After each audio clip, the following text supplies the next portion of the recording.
بسم الله الرحمن الرحیم قالوا ان الله حرمهما على الكافرین 50 نمبر آیت میں یلو سورة الاعراف تا او اتم سپرا دا ولو اننا الذين اتخذوا دينهم لهوا ولعبا وغرتهم الحياة الدنيا اغا خالق تا اغوی دیننا کھیل او تماشا جوڑا کری دا او دی دنیو زندگانے اغو دکی کیا چولی دی فَالْيَوْمَ نَنْسَاهُمْ كَمَا نَسُوا لِقَاءَ يَوْمِهِمْ هَذَا نن بمو اغو پویر کو لکه څنګه اغو د دغه ورځې ملاکوت پویر کړه دا وما كانوا بآياتنا يجحدون او اغو د مو آیتونو نه انکار کړه دا ولقد جئناهم بكتاب فصلناه على علم هدى ورحمة لقوم يؤمنون او بشک مو اغو تر وړي دي یو د کتاب تفصیل سره د علم سا اغا علم بوندی مبنی دا او ہدایت او رحمت تا اقوم دی پارا سا اغا مؤمنون دی حل ینظرون الا تأویلہ اغو بلی انتظار کوی آخری نتیجے تا یوم یأتی تأویلہ یقول الذین نسوه من قبل کمی وریجی تا آخری نتیجہ روشی نو اغا خالق سا اغو دین مخ کے ہار سا پویر کریو دا دینی پویر کڑاو قد جاءت رسول ربنا بالحق اغو بدسی ویئی سا بے شاکا رسولونو دمو رب طرفنا حق خبر روڑی وا فحل لنا من شفعاء فیشفعو لنا چوک دسشتو سدیمو سفرش وکی او نردو فنعمل غیر الذی کننا نعمل یا مو وپاس دنیو تا وسط ولیشو نو بیا مو عمال وکو اغا عمال سو دین مخی منو کلا قد خسرو انفسهم وضل عنهم ما کانو یفترون بے شک اغو اخپل زنون پا نقصان کی وچولو او رکشولو اغونا آغی خبری سکومی رجوڑی کری اس اردو کی ترجمہ کہوں الذین اتخذوا دینہم لہوا ولعبا وغرتهم الحیاة الدنیا وہ لوگ جنہوں نے دین کو کھیل اور تماشا بنا لیا ہے اور دنیا کی زندگی نے انہیں دھوکے میں ڈال دیا ہے فَالْيَوْمَ نَنْسَاهُمْ كَمَا نَسُوا لِقَاءَ يَوْمِهِمْ هَذَا تو ہم انہیں نظر انداز کر دیں گے جیسے انہوں نے بھلا دیا تھا اس دن کی ملاقات کو وما كانوا بآیاتنا یجحدون اس لیے کہ انہوں نے ہماری آیات کا انکار کیا تھا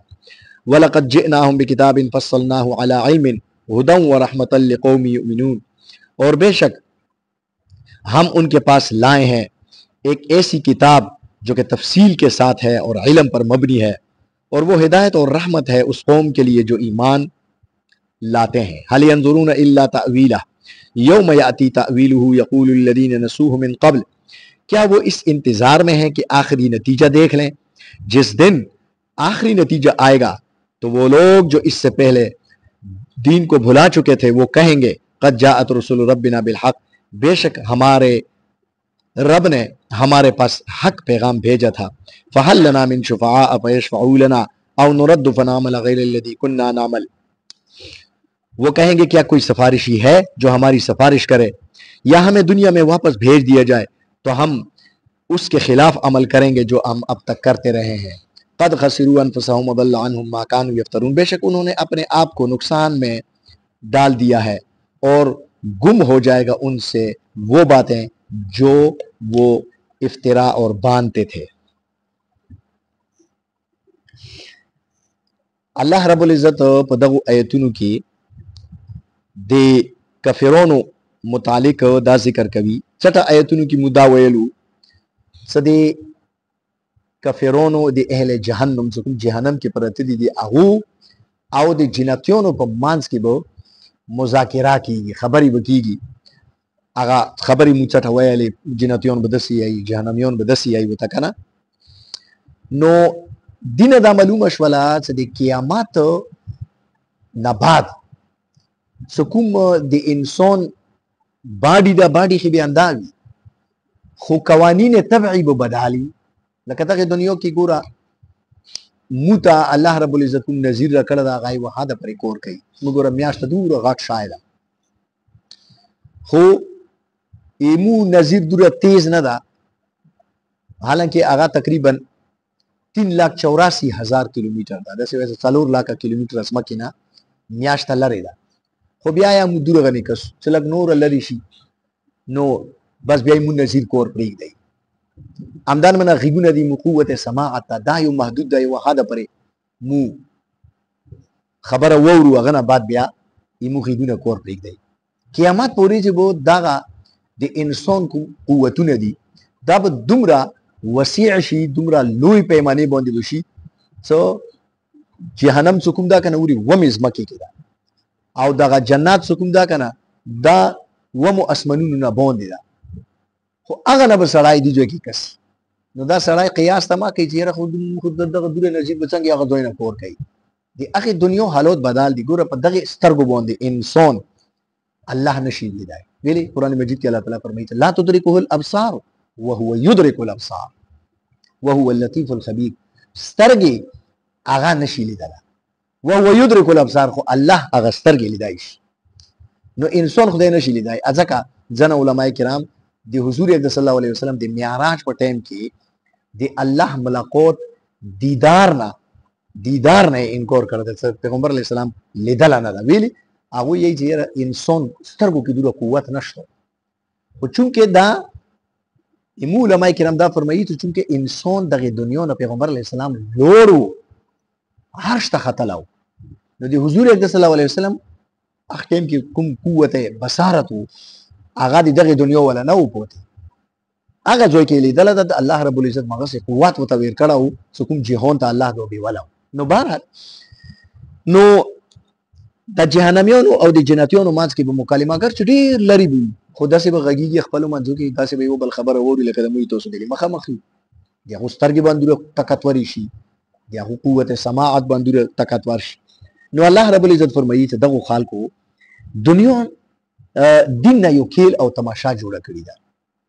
دغو کفرانو، دغو نافرمانو، فساقو، فجارو دین نه یو ګپ جوړ کړی ده. لکه څنګه موږ ګوره خپلې نظیر خپلې زندګۍ باندې نظیر دوړو کړو. نن سبا چې شدي ګوره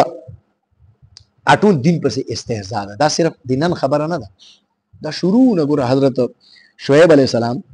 څه کله خپل قوم ته دا ویلو چې تاسو ګوره دغه بت پرستي او شرک پرېږدوئ، د پیسو چې کوم د هغوی به په شعیب علیه السلام قوم به په تلې کې یا وال روال کولو، بېمني به کوله. نو حضرت شعیب علیه السلام ورته وفرمیلو چې ګوره دغه تاسو کوم تجارتي لین دین دا انصاف دایرې کې راولئ، دې کې دغه هغه ما کوئ، ګپلې ما کوئ، د عیاشي ورکې ما کوئ. نو هغو شعیب علیه السلام ته جواب کې ویلو چې اصلاتک تأمرک ان نترک ما یعبد آباؤنا او ان نفعل فی اموالنا ما نشاء انک لانت الحلیم الرشید. ته دا لمونځونه او دسونه سړي ته دا یې چې مونږ پلار نیکه کوم کارونه کړي دي هغه مو پرېږدو، او ان نفعل فی اموالنا ما نشاء، یا مو په خپل مال کې کوم تصرفات کوو ته مو ته هغه ما کوه. نو مطلب دا شاید حضرت شعیب علیه السلام کوم عیاشیونه هغو منې کولو، نو هغو به ویلو چې دا لیونی ده، انک لانت الحلیم الرشید. حضرت شعیب علیه السلام ته دی چې یاره ته خو خیور سړی، یاره دا څه کم عقلو خلکو والا خبرې کوي. نو چې کوم سړی یو بې رهرو قوم ته یوه ښه خبره کوي، د رهروۍ والا خبره ورته کوي، سیده خبره ورته کوي، هغو ته یې چې یاره دا څه کم عقلې خبرې دې شروع کړي دي. لکه خیور غږېږه سړیه، ایمو پیسو کې ایمو دولت کې ایمو خپله مرضي دی، ته ورکې څه کور ده چې ته یې چې دا ورکې ما کوه، دا ورکې ما کوه. ایمو خپلې پیسې دي مو څنګه لکه څنګه ګوره خلکو ته دا خبرې چې څوک کوي نو هغه ورته لیونی لیدای شي، هغه ورته بېوقوف لیدای شي. نو الله رب العزت نه دا فرمایي چې د دین غنې سنجیده امر دغو لهو ولعبه یو کیل او تماشا یې ونه جوړه کړې ده. الله تعالی فرمایي چې فالیوم ننساهم کما نسوا لقاء یومهم هذا. نن سبا څه چوته وایي، خصوصا دا چې کوم د جدید ذهن والا لیبرل خلک دي هغو تقریبا چې کوم د دهریت ته ورنږدې شي. نو هغو ته چې کله دا خبرې ته وکړي نو هغوی یایي چې نشته قیامت نیامت سړیه چا ولیدلو قیامت، همدغې دنیا والا زندګاني ده، بس څورې چې دا کله پرې دا انجوی کوه، مزې کوه، زندګۍ نه خوند خله، هغو په خولې باندې اندهي کې وه خبره ده. الله تعالی به فرمایي چې فالیوم ننساهم کما نسوا لقاء یومهم هذا. موږ به هغو په ویر کړو لکه څنګه هغو نن ورځې په ویر کړي. اوس د الله رب العزت په ذات نه دا توقع نشي کېدای چې هغه شی په ویروي، انسان خو په ویروي، خو الله نه شی نه په ویرېږي. اوس دې ځای کې فالیوم ننساهم معنا مفسرینو کړي دا چې موږ به نظر انداز وو، موږ به د هغو خبره سني ان سني وایي تو خبره وکړله بس ټیک ته بس وده کړله. نو الله تعالی بیا داسې نظر انداز کړي لکه څنګه نن سبا موږ د دین نظر انداز کړی ده. ولقد جئناهم بکتاب فصلناه. د دویم آیت کې الله رب العزت فرمایي چې موږ دغو ته یو داسې کتاب ورستوله ده چې هغه ډېر تفصیل سره ده او هدایت او رحمت ته د اقوام دپاره. نو ځنه مفسرینو داسې لیکلي دي چې ګوره هدایت او رحمت ته دا الله رب العزت فرمایي چې ګوره دا کتاب چې موږ کوم درستوله ده د دې کتاب خاصه دا هغه ده چې دا داسې افراد ته یې رهي چې هغه د دنیا دپاره یو مثال جوړ شي لکه څنګه صحابه کرام د تاسو کسې چې هغه هدایت او رحمت د دنیا دپاره جوړ شي. قرآن کې الله رب العزت دا کمال یې ښه ده چې کومې په کولو ذهن سره په کولو سترګو سره هغه ته پړاو کې نو هغه ته هدایت ته رسوي بشرطه کې هغه قرآن مجید ته په صحیح کولو ذهن سره پړاو کې کړه. موږ ته نعوذ بالله د قرآن مجید توفیق نه ملويږي. دا ترجمه ګوره تاسو ته زه کله کله ورې دا خبره وکړم موږ دغه د علاج څو کسان د ترجمې ته مکې ترجمه چې شه دا قرآن اوس قرآن اورېدلې ته مونږ نه یو تیار د قرآن تشریح ته مونږ نه یو تیار چې موږ ته چوک مو پوهېږي کې په قرآن مجید باندې موږ دنیا کې هر کیل او تماشې ته دنیا یو جمع غفیر مو جمع کېږي خو چې کوم ځای کې الله او د رسول صلی الله علیه وسلم خبره کوي کوم ځای کې دا قرآن مو ته بیانېږي هغه ځای کې موږ سره فرصت دی 10 منټه 20 منټه موږ سره په روغې وریځې کې نه نو بهرحال د بل آیات کې الله رب العزت فرمایي چې هل ينظرون الا تاویلا دغه لکه اخیری نتیجې ته انتظار کوي لاګي دس یوم یاتی تاویله یقول الذين نسوا من قبل کوم ورځ هغه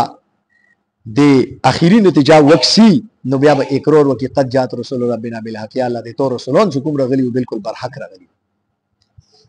چنانچه دې مثال علماء کرام یې کړل چې داسې دا اول مطلب باندې ځون کوي کې الله تعالی فرمایي چې دغه خلکو ته ګوره مو بار بار نصیحتونه کوو خو دغه باندې د اثر نه کوي لاګي دسه چې دغه باندې خبره اله اثر وکي چې قیامت روشي اندسه دغه باندې خبره اثر نه کوي. دې مثال علماء کرام دا ور کړل چې داسې دا چې ګوره یو سړی وي هغه ته نصیحت وکي چې ګوره دغه کتاب ده دې کتاب باندې چې چا عمل کړی ده هغه نه یو زبردست انسان جوړ شوی ده کني وی فلانای وکسه هغه ته سړی ورته کې چې ګوره دا سړی اول څنګه ګاډ واډو بیرهرو خو چې کله دا کتاب یې پړاو کړلو اوس باندې څنګه انسان وته اوس هغه په سترګو باندې کسي چې بالکل دا سړی اول ګاډ واډو چې کله دا قرآن دا کلام پړاو کړلو دا بالکل سیده شو. صحابه کرام د هغوی په مخ کې یا یو سړی دغه مریض ده بیمار ده اوس ته یو سړي ته نصیحت وکړي چې ګوره دغه سړی بیمار ده دا مریض ده دا چې مو ته روغللو دي ته مو دا دغه لایحه عمل دا پرهیز مو ته وښیلو دا علاج مو ته وکړلو دا سړی صحیح شو ته خو دې کسې په خپلو سترګو کوه هغه نه باوجود هغه سړی علاج ته تیار نه ده چې تو ته روشي علاج در باندې وکړي نو ته به هغه ته څه یې ته به اندا یې چې یاره ته پوره پرې په خبرې نه پوهېږي چې څو پرې ته خپله بسترې مرګ ته نه وې رسېدله پوره ته نه پوهېږي. نو دې ځای کې الله رب العزت اندا ورته فرمایي چې ګوره تاسو ته نصیحتونه کېږي یوه معاشره تاسو په خپلو سترګو باندې ولیدله چې اندا صحابه کرام د حضور اقدس صلی الله علیه وسلم راتلنې نه مخکې ټکو تورو تیارو کې پراته وو داسې صحابه کرام پیغمبر اسلام ته راغلي دي چې خپله اقرار کړی دی چې یا رسول الله صلی الله علیه وسلم مو خپله لور هغه شامدې ښخه کړې ده خو بیا چې کله پیغمبر علیه السلام ته راغله ده بیا یې زندګۍ کې انقلاب راغلی ده بدل شوی ده. نو دغو خلکو دا شی دغه صحابه کرام یې په سترګو باندې لیدلو چې ګوره دا څنګه وو او اوس څنګه هغه نه باوجود چې کوم دا هغو راه راسته نه راتللو نو بیا یې دا شروع کړلو فهل لنا من شفعاء فیشفعوا لنا قیامت پورې چې به اقرار وکړي چې یا رسول الله صلی الله علیه وسلم ای الله د تو رسولانو قد جاءت رسول ربنا بالحق بالکل مو ته صحیح خبره راوړې وه خو اوس فهل لنا من شفعاء فیشفعوا لنا چوک سفرشي به نه وي چې موږ سفرش وکړي او نردو فنعمل غیر الذي كنا نعمل یا مو دنیا ته دوباره واستولی شو چې دوباره مو نیک عمل وکړو. بل ځای کې الله رب العزت دې انده خبره بیان کړې ده د کفار ولو ترى إذ وقفوا على النار فقالوا يا ليتنا نرد ولا نكذب بآيات ربنا ونكون من المؤمنين چې کله جهنم په کنارې باندې ودرېږي نو هغو به دا ارمان وکړي فقالوا یا لیتنا نرد کاش چې موږ دوباره واستولی شو نو موږ به بیا ډېر نیک عملونه کوو. الله تعالی هغه ځای کې ورته دا فرمایلي دي چې ولو ردو لعادوا لما نهوا عنه دا خلک انداسې دي دا اوس مشاهده وکړله په خپلو سترګو یې ولیدلو دا ځکه اوس دي کې ډوره نه دا اقرار کوي خو که دا وسته یې د دوره کم اصل دي د دوباره چې موږ وسته وکړه نه نو دغو به دوباره ولو ردو لعادو لما دا به بیا اندغه بدکارایو کې مبتلا کېږي بیا به اندغه دغو ول ځکه چې دغو فطرت دا شی جوړ شوی کوم سړي فطرت وي فطرت نه بدلېږي ګوره ځنه خلک دا اعتراض کوي چې یاره دا څنګه چې جهنم والا دوره سختۍ وکړي الله تعالی فرمایي چې که دوباره یې موږ وولو دغو به دوباره اندا کوي یاره چې یو سړی دوره سختۍ وکړي بیا به څنګه کوي نو علماء کرام فرمایي چې ګوره دغه دنیا کې انسانون مو ډېر کس